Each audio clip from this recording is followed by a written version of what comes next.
What's going on, No Nation? It's CJ Wilson here with DoakTalk. Here we got another episode of Behind Enemy Lines. And joining me, I have pretty much Boston College everything. AJ Black. AJ is the publisher for BC Eagle Insider, which is a 247 affiliate. And he also is the host of the Locked On BC podcast. AJ, how's it going? CJ, it's a pleasure to see you again. I had a lot of fun last year, and I'm looking forward to it again. Likewise, I was one of our favorite. Well, I guess one of the more well reviewed episodes last year. Speaking about the red bandana game and giving that history and things like that. So I really appreciate you joining me again this year. Before we get started again to the meat of everything, make sure you guys like this video and subscribe to the channel if you haven't. Again, please like the video, subscribe to the channel if you haven't. Helps Dope Talk climb the algorithm and gives like-minded Noel fans and maybe even Boston College fans want to get some information on both sides. A chance to hear that. All right, AJ. So you got first year head coach Bill O'Brien coming from the NFL ranks, bringing in, I guess you could say, some new energy to the program and things like that. What's your thoughts so far about what you've seen from Bill O'Brien within the program, the things he's trying to build, and the culture he's trying to instill? Yeah, it's a different world than what we had last year with Jeff Hafley. We're seeing a lot of he's much more of a disciplinarian, a harder coach, which I think BC really needed. You saw last year against that Florida State game, it was what 18 penalties for BC. They could Hey, they would have won. yeah, you probably win the game. They would have won that, and the last play of the game BC loses on was a face masking penalty that they would have got the ball back. But O'Brien, he is, he's got his roots with Penn State, Alabama, the Patriots. He's been around. He's a New England guy. He grew up in the North Shore of Massachusetts. His wife went to Boston College, so he knows this area. This is honestly like you would think if you lost your head coach in the end of January, like right around the time after National Signing Day, that would be a disaster for your program, especially after all the other programs have probably landed the coaches that you wanted. Yeah, that timing was terrible, and I think that's an issue too. The Yeah, timing was terrible. it was tough what Halfley did to them, but I honestly think he did them a favor because I think they kind of maxed out what they could do with Halfley. Loved the guy, thought he was, he had his ups and downs, but I think what you're going to see much more out of O'Brien is discipline on this team. Like this team, watching them at camp, watching them, at practice, like they're into the details. They're into making sure that everyone knows what they're doing in any given situation. He's got that Belichick piece of him. Like they're practicing all sorts of like situational football that I'm not sure, Halfley would never let the media into practices, which was awful. Right. But O'Brien, you get to sit there and watch it. You get to see how this team is coming along, how this team is starting to gel with that. And I think that piece right there is going to be a major difference from what you saw last year with Halfley and this year with Bill O'Brien. That's pretty exciting. I'm pretty sure Boston College fans love to hear that. I'm not sure Yep. how excited I am as an FSU fan to hear that, but we'll jump right into it. So let's talk about the quarterback. And of course, you have the all-world quarterback, Thomas Castellanos, who pretty much, and we had this conversation before about how well he was doing this, that, and the third, but Florida State game last year pretty much put him on the map in regards to the performance he had against FSU. Talk about him and his development going from year one to as being a starter to year two as being a starter, and also Yeah, I guess being a leader on the team. yeah. I mean, he was just named captain of the team today, which he deserves because he's definitely one of the leaders on the team. But I think again, when you go back to bringing in Bill O'Brien, and I think having that offensive staff coming in is going to help him complete his game more than what he saw last year. Like last year, BC. The beginning of the season when we last talked, it was a disaster, right? Like they barely beat Holy Cross. They lost to NIU, but they pulled it together, and they did it by just basically running Thomas Castellanos and Kai Robichaux nonstop for the last 9 games of the season in the bowl game, and it worked. But it also banged up Castellanos by the end of the season. He's playing with a separated shoulder. He could barely throw the ball. They're gonna let him do what makes him special.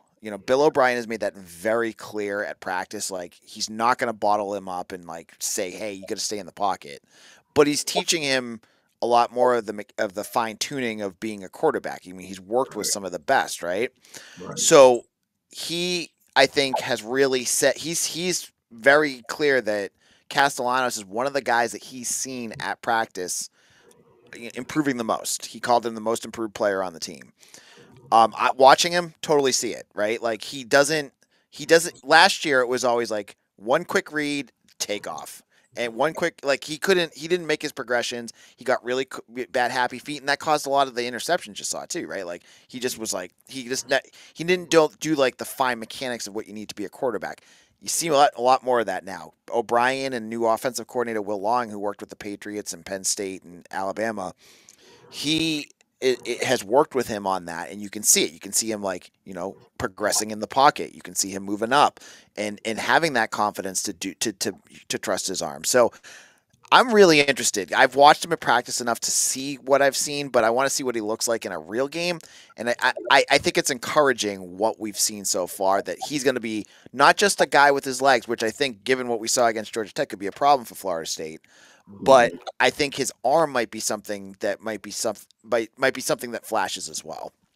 No, that's a good point. Going from, I guess, a defensive minded head coach and athlete to a Bill O'Brien who's coached some of the best. I can see the growth for sure in Castellano just from you explaining that. Now, let's move over to the running back position. Kyle Robichaud is a guy you just mentioned, had a pretty good year last year. Also, a name that FSU fans should be familiar with. And Trayshawn Ward, a former FSU running back that transferred to Kansas State this past year and over to BC now. Let's talk about the running backs, what they bring to the table. Yeah, they're going to be in a critical part of this offense. I think Boston College did a really nice job of rebuilding their offense when they had Frank Signetti, who just got fired by Pitt a couple of years ago. They were going more towards these smaller scat backs. They had a couple guys. Their whole running back room, it felt like were a 5'9", like 180 pounds. Brought in some bigger guys. Trayshawn Ward's not huge, but he's bigger. To go along with Kai Robichaud, they got another guy that you might see, Turbo Richard, who has obviously a great name, and Dontrell Jones, who was hurt for parts of camp. So they got 4 running backs. I think they're going to use a lot of in this running attack, and it's going to be critical for the way that they run. The offensive line itself was really good last year after a really tough 2022. But they lost Christian Mahogany to the NFL draft, so both of their starting guards are gone. They've got plenty of guys, I think, that can replace them, but I think that's going to be something that's going to be worth watching against. I think I would imagine Florida State's going to be better than they looked against Georgia Tech. Yeah, I would imagine so too. I would hope so, rather. All right. Just about the pass catches a little bit and what Thomas will be throwing to. What do you guys have on the table as far as receiver and tight ends? Yeah, so you would have saw last year Lewis Bond. I think he had a touchdown pass pretty early in the game against Florida State. He's back. He's Tommy's best friend. Like the two of them are tight as thieves. And he'll be one of the starting wide receivers. You'll see a lot of him. Kamari Morales is the tight end. He's a transfer from UNC. He's the Tar Heels' all-time leading touchdown receiver at the tight end position. So he's an experienced guy. Crazy because he's from Tallahassee, if I'm not mistaken. Yeah, he what? He's from Tallahassee, if I'm not mistaken. I believe so. Yeah. Yep. Yep. So Cool. he, got Now, got a couple guys making return trips with Ward and Morales, right? Um, right. and so the other guy you're going to watch for is Jerron Bradley, a 6'5" wide receiver transfer from Texas Tech. Big dude, really good. Not just size, but like he can move. He's quick, good hands. He's had a good camp. And then finally, Jaden Skeet, who is a sophomore from Massachusetts, who played a lot more at the end of last year, and I think he'll have a pretty big role in this offense as well. Let's move over to the defensive side of the ball and the defensive line specifically. You guys have one of the better defensive tackles in the ACC and probably surefire draft pick in Cam Horsley. So let's speak about what do you guys have on the defensive line to go along with Cam. Yeah, I mean, this is going to be honestly. I think for BC, and it's the same as what went on with Georgia Tech. The key is going to be the offensive line and the defensive line for BC, because last year the offensive line showed up, the defensive line did not. BC was near the bottom of the country in sacks, tackles for loss. Like they just could not put pressure at all on quarterbacks, and it killed them. Games against Miami, Virginia Tech, Louisville, they got blown out because they just could not get to the quarterback. They've got a new defensive coordinator. Tim Lewis comes in. He's a long time. I mean, he's an older dude. He's back. I don't think he's coached since like the early 2000s. But Bill O'Brien loves this guy, and I can see why. I've met him. He's very bright. He's going to bring a more aggressive style defense to them. I think that's going to impact the defensive line the most. Donovan Azaraku, who had 8.5 sacks in 2022, and then just fell off a cliff last year in terms of his sacks. I think he had two.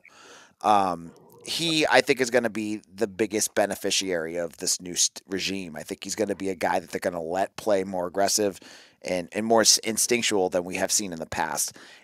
Additionally, on the other side, Neto Okpala, this is his last year as well. He's a guy that came in from the state of Georgia. He was a track star.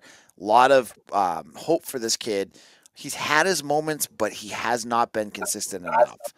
And the hope is that this is a kid that can figure something out because offenses can obviously just scheme against Azaraku, and that's what they did last year. If Paula can't do it, O'Brien has sung his praises all camp long, so I think he's going to be a key there as well. Well, move on to the linebacker position. Something that FSU struggled with mightily against Georgia Tech. What does Boston College have in store for FSU as far as the linebacker position? So there's two linebackers. They've been playing a lot of two linebacker sets, a lot of nickel. And it's again another Florida guy that you're going to see a lot of. You're going to see Cam Arnold, who you saw last year, but it's Bam Crouch, who is from Wharton in Florida. This is his first year as a starter. I'm really excited to see him play because he is much more. BC has gotten away with Halfley. They went into this mode where they were recruiting safeties and then just transitioning them all to linebacker. So you didn't get if you know your Boston College history, that's like a position BC's had with like Luke Kuechly, Mark Herzlig, there's Bill Romanowski. They've had a history of good linebackers, and Halfley kind of went away with this, and so you haven't had the big thumping linebackers in a while. Bam Crouch is going to be that guy. He's a junior. He's going to be a starter. I think he's going to be someone I'm very interested to see how he looks as a full-time starter because he played a bunch at the end of last year and looked good, but again, it was only in limited snaps. So this is going to be a big opportunity for him, and he could be a guy that really steps up for the Eagles this year. Real interesting. Good stuff. All right, let's talk about the defensive backfield. What are you guys looking like in the secondary?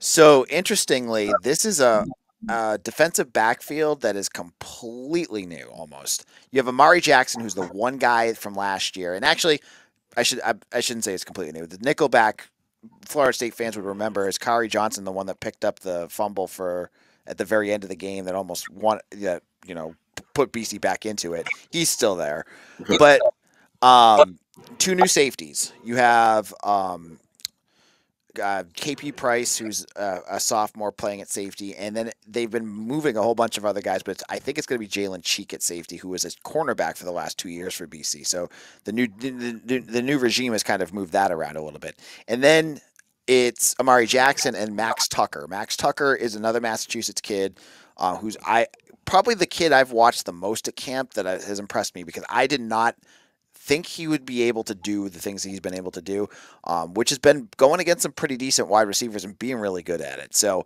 I think those are going to be your corners. They've got a bunch of other transfers that have come in. They've got Bryquise Brown from Georgia State and who am I blanking on? Ryan Turner and Cameron Martinez, both from Ohio State. But right now, all of those guys are they're not starters right now, but I think they will play too. So there's a bunch of transfers that'll come in as well that you'll see a little bit of.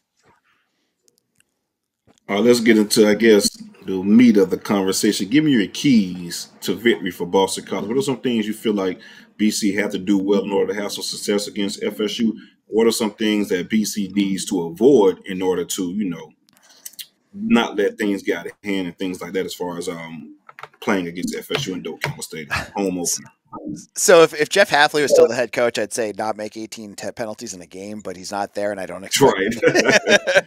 So I'm going to say the offensive line is going to be a big key. they've had some camp injuries. I'm not sure who's out right now, but at least one of the guards has missed most of camp. And then one of the tackles got banged up near the end of camp. I think he's back. I haven't seen anything on him yet. But the play of the offensive line is going to be huge. Like, they're going to need to run the ball. They're going to need to be able to protect Castellanos. If they can't do that, it's going to be a long game for them, right?